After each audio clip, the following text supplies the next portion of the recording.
नमस्कार। या ठिकाणी भैरवनाथ देवस्थान लोहसर तालुका पाथर्डी जिल्हा अहिल्यानगर इथून एक दिंडी आली आहे। या दिंडीचे जे मुख्य महाराज आहेत त्यांच्याकडून आपण जाणून घेऊ की आषाढी एकादशी निमित्त त्यांचा काय उत्साह आहे, काय ऊर्जा आहे, त्यांच्यासमोर काय अडचणी आहेत आणि एकूणच त्यांचा प्रवास कसा चालू आहे, किती किलोमीटर ते चालले आहेत। जय हरी विठ्ठल, रामकृष्ण हरी। माऊली बोला। रामकृष्ण हरी।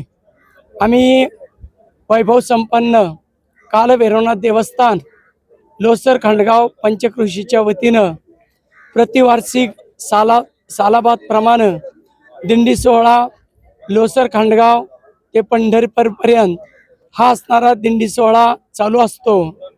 आमचं कालभैरवनाथ देवस्थान हे द्वापार युगापासून आहे आणि या कालभैरवनाथाला घेऊन सर्व संत महंत भाविक भक्तांना घेऊन आम्ही धर्मजल धर्मकाम करत करत पंढरीकडे सालाबाद प्रमाणे जात असतो।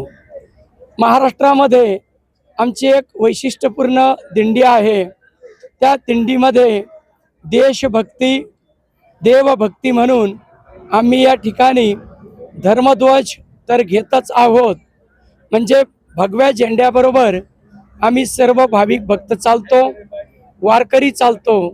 त्याचप्रमाणे आमच्या दिंडीचं विशेष तिरंगा घेऊन आम्ही या दिंडीमध्ये सहभागी होत असतो।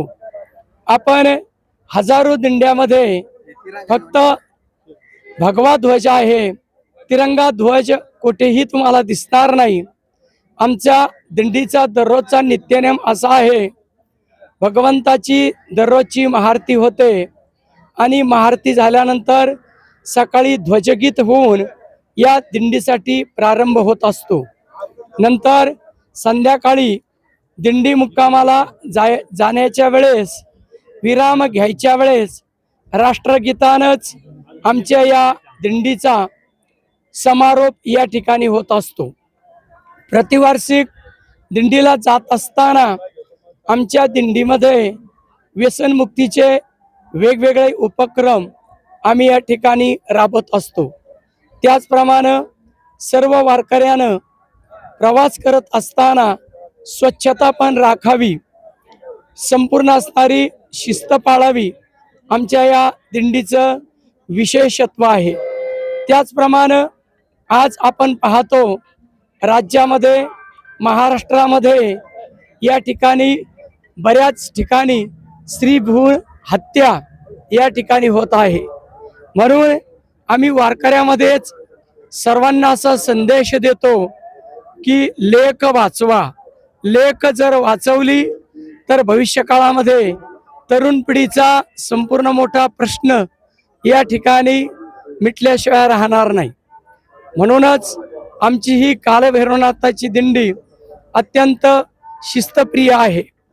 आमच्याच असणाऱ्या गावातील कालभैरवनाथ देवस्थानवर सर्वांची त्या ठिकाणी श्रद्धा आहे, म्हणून आमची ही दिंडी जी आहे ती वैभव संपन्न आहे। म्हणून आमचे असणारे सरपंच, त्यामध्ये मार्गदर्शक हरिभक्तपरायण संतोष महाराज गीते यांच्या मार्गदर्शनाखाली ही दिंडी चालू असते। त्याचप्रमाणे आमच्या कालभैरवनाथ देवस्थान ट्रस्टचे अध्यक्ष अनिलजी गीते पाटील असतील, उपाध्यक्ष सुरेशरावजी चव्हाण असतील, सचिव रावसाहेब वांडेकर असतील, आम्ही सर्व वारकरी एकाच झेंड्याखाली प्रतिवार्षिक पंढरीकडे प्रस्थान करीत असतो। म्हणूनच आमची ही दिंडी अत्यंत शिस्तप्रिय आहे।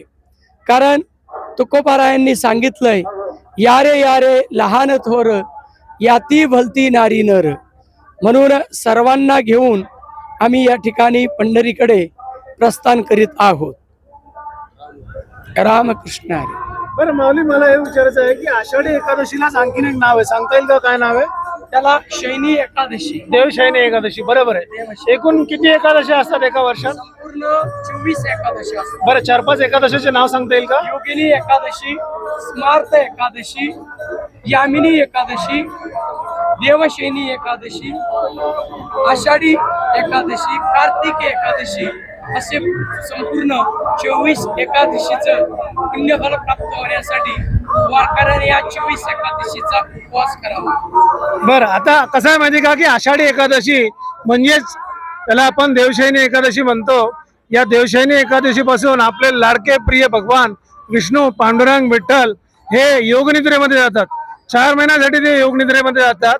या योगनिद्रेचा 4 महिन्याचा कालावधी पूर्ण झाल्यानंतर परत कार्तिकी एकादशीला ते जागृत होतात आणि सृष्टीचा भार सांभाळतात. पण या दरम्यान आपले देवाधिदेव महादेव श्रावण महिना येतो आणि देव महादेवची आपण भक्ती सुरू करतो. सगळीकडे त्यांचं पूजन होतं. या 4 महिन्यामध्ये आपण आपले लाडके प्रिय भगवान विष्णूंची पूजा करतो. तर विष्णूंचं आणखीन एक सध्या यात्रा चालू आहे, सांगता येईल का ती कोणती आहे? अगदी बरोबर आहे, जगन्नाथ यात्रा जी आहे सध्या 2-3 दिवसापूर्वीच सुरू झाली आहे. जगन्नाथ यात्रा सुद्धा खूप मोठी आहे. आपली पंढरपूरची यात्रा सुद्धा खूप मोठी आहे. पंढरपूर जे आहे तो कोणत्या नदी किनारी बसलेला आहे? बरं, देहू आणि आळंदी कोणत्या नदी किनारी बसलेलं आहे? इंद्रायणी. आळंदीचं आणखीन एक नाव काय आहे? अलंकापुरी. बरोबर. हरिपाठामध्ये किती अभंग आहे? 28. ज्ञानेश्वरीचं मूळ नाव काय? भावार्थ दीपिका. अगदी बरोबर आहे. तर ज्ञानेश्वर महाराजांचे किती भाऊ बहीण होते? बरं, या ठिकाणी ज्ञानेश्वर महाराजांची समाधी कुठे आहे? आळंदीला. जे का रंजले गांजले त्यासी म्हणे जे आपले कोणत्या संतांनी म्हणलेलं आहे? संत तुकाराम महाराजांनी म्हणलेलं आहे. बरोबर आहे. वृक्षवल्ली आम्हा सोयरे कुणी म्हणलेलं आहे? संत तुकाराम महाराजांनी म्हणलेलं आहे. बरोबर आहे. महाराष्ट्र ही संतांची भूमी आहे. बरोबर आहे. आपल्याकडे नेहमीच लोक देवभोळे मानले जातात. आपल्याला तुम्ही कुणी रागवा, बोला, अपमान करा, पैसे द्या ना देऊ, सगळे लोक देव जशी देवाची इच्छा असं म्हणून कार्य सतत करत राहतात. महाराष्ट्र हा विकसनशील आहे, विकसित आहे. सर्व राज्याचे लोक येऊन महाराष्ट्रात विकास करतात. आपले लोक सगळ्यांना सामावून घेतात.